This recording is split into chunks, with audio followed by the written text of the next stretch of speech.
और यही नहीं अपितु शास्त्रों में जिन 1008 अप्सराओं का वर्णन मिलता है, किन्नरियों का विवरण मिलता है, देवांगनाओं का विवरण प्राप्त होता है, वे सभी तो सिद्धाश्रम में अपनी आंखों से देख सकते हैं, उनसे बात कर सकते हैं, उनका अनुभव किया जा सकता है, उनसे वार्तालाप किया जा सकता है, उनके पास बैठा जा सकता है और जीवन में संगीत, कला, माधुर्य, चेतना का प्रवाह बहाया जा सकता है। क्योंकि जहां किन्नर और किन्नरियां हैं वहां संगीत है, देव संगीत, आत्म संगीत, अध्यात्म संगीत, जिनके गले में साक्षात सरस्वती विद्यमान है, माधुर्यता और वाग्देविता स्पष्ट है। और जब वे गाती हैं तो सारा सिद्धाश्रम अपने आप में निःशब्द, सुगंधमय, सुरभिमय, प्राणचेतनामय बन जाता है।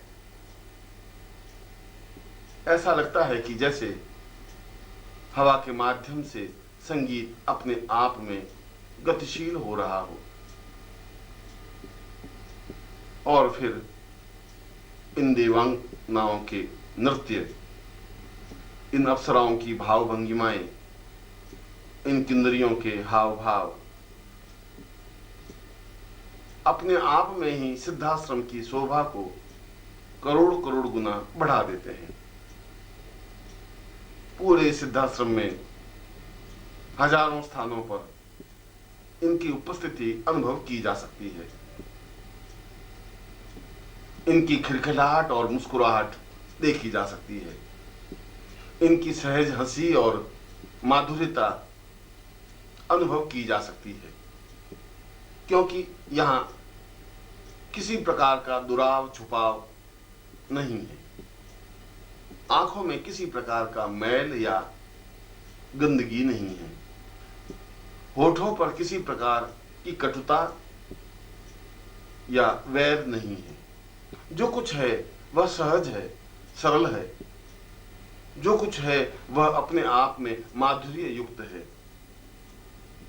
सब कुछ अपने आप में ही सरल और सामान्य है। इसलिए किसी प्रकार का भय या चिंता सिद्धाश्रम में व्याप्त हो ही नहीं सकती। ऐसा लगता ही नहीं कि यहां पर कब सुबह हुआ, कब शाम हुई। प्रतीति नहीं होता कि कितने वर्ष बीत गए। ऐसा लगता है कि जैसे अभी तो कुछ क्षण बीते होंगे। समय अपने आप में उड़ता ही चला जाता है और जो साधक अपनी पुण्य और साधना के बल पर सिद्धाश्रम में प्रवेश करता है वह सौभाग्यशाली तो होता ही है, पर वापस आने की इच्छा उसकी नहीं होती। वहां वह अपने आप में इतना मग्न हो जाता है कि उसे अपने शरीर का भी भान नहीं रहता, क्योंकि यहां पर एक माधुर्य है, एक आनंद है, योगियों की तपस्या है, उच्च कोटि की साधनाएं हैं, यज्ञों की धूम है,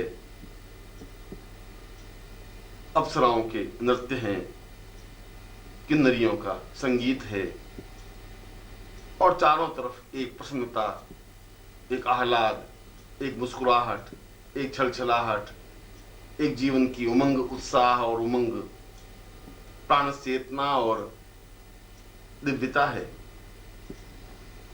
इनको कौन छोड़ना चाहेगा? जीवन के सारे रंग तो वही हैं।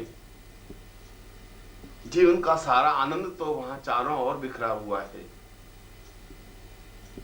जहां किसी प्रकार का अभाव या चिंता है ही नहीं। हजारों तरह के फलों से लदे हुए वृक्ष हैं, लाखों तरह के पुष्पों से सुगंधित घाटियां हैं, पौधे हैं, पहाड़ हैं, नदियां हैं, झरने हैं, झीलें हैं और जीवन का संगीत है। जहां कल्पवृक्ष हैं, जिनके नीचे बैठकर साधक जो भी इच्छा करता है वह प्रकृति के द्वारा तुरंत प्राप्त हो जाता है, चाहे वह भौतिक वस्तु हो, चाहे वह आध्यात्मिक वस्तु हो। और ऐसे कई कल्पवृक्ष सिद्धाश्रम में स्थान स्थान पर विद्यमान हैं, जिनके नीचे बैठने से ही एक अपूर्व आनंद की अनुभूति होती है, जिनके नीचे बैठकर जो भी इच्छा या कामना की जाती है वह तुरंत पूर्ण हो जाती है। इसलिए वहां कोई अभाव दृष्टिगोचर ही नहीं होता। यदि किसी भौतिक वस्तु की याचना की जाए तो वह प्राप्त हो जाती है। खाद्य पदार्थ, वस्त्र और जो भी वस्तुएं संसार में कहीं पर भी विद्यमान हैं, उनको प्राप्त करना सहज संभव है। उनका उपयोग करने में कोई बंधन, आपत्ति नहीं है, क्योंकि वहां किसी प्रकार का बंधन नहीं है, रुकावट नहीं है, किसी प्रकार का छुपाव या दुराव नहीं है, किसी प्रकार का वहां अंकुश या प्रहार नहीं है। जो कुछ है वह सहज, सरल और सामान्य है। ऐसा सिद्धाश्रम अपने आप में ही अद्वितीय है और केवल मात्र यही तो एक स्थान है जहां पर भौतिक व्यक्ति पहुंच सकता है, सामान्य व्यक्ति जा सकता है और वहां जाकर रोग रहित, मृत्यु रहित, चिंता रहित जीवन की पूर्णता का आनंद ले सकता है। प्रश्न यह उठता है कि क्या कोई भी स्त्री पुरुष, साधक या साधिका इस सिद्धाश्रम में जा सकता है, वहां रह सकता है, वहां का आनंद ले सकता है, और क्या वह वापस इस जीवन में, इस संसार में, इस समाज में आ सकता है? इसका उत्तर स्वीकृति में है। कोई भी व्यक्ति या स्त्री, कोई भी साधक या साधिका निश्चय ही सिद्धाश्रम में जा सकते हैं। वहां जितना समय चाहें रह सकते हैं। सिद्ध योगा झील में स्नान कर रोग रहित और मृत्यु रहित बन सकते हैं। और जब वे चाहें वापस इस देश में, इस संसार में, इस समाज में आ सकते हैं इसी शरीर से। इसके लिए शरीर बदलने की कोई आवश्यकता नहीं है। ऐसा भी नहीं है कि यह केवल एक कल्पना है या अनुभूति है।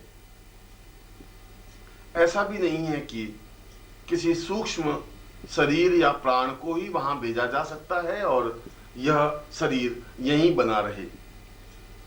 ऐसा नहीं।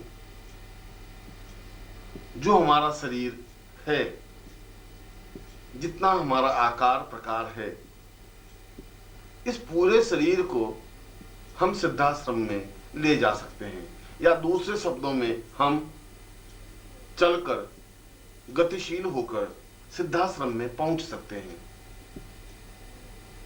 जो हमारा शरीर है, जो हमारे हाथ पैर हैं, जो हमारी चेतना है, जो हमारा मस्तिष्क है, उसके माध्यम से उस सिद्धाश्रम को परखा जा सकता है, देखा जा सकता है, आनंद लिया जा सकता है और वहां की विशेषताओं को अपने आप में समेटा जा सकता है। हाँ, इसके माध्यम से जीवन को रोग रहित बनाया जा सकता है। इसके माध्यम से जीवन में मृत्यु के भय को समाप्त किया जा सकता है। इसके माध्यम से जीवन की चेतना को पूर्णता दिया जा सकता है, मस्तिष्क का विकास किया जा सकता है और भौतिक दृष्टि से वह सब कुछ प्राप्त किया जा सकता है जो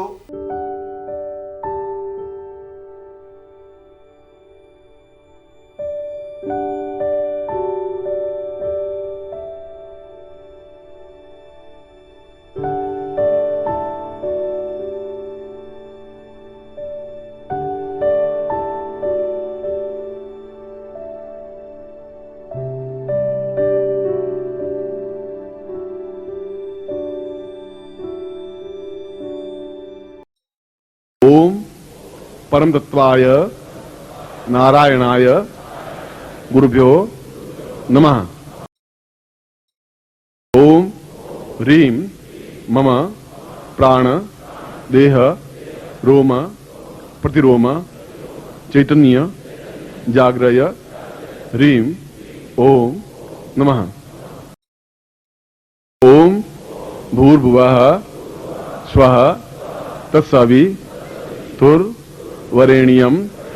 भर्गो देवस्य धीमहि धियो यो नः प्रचोदयात्।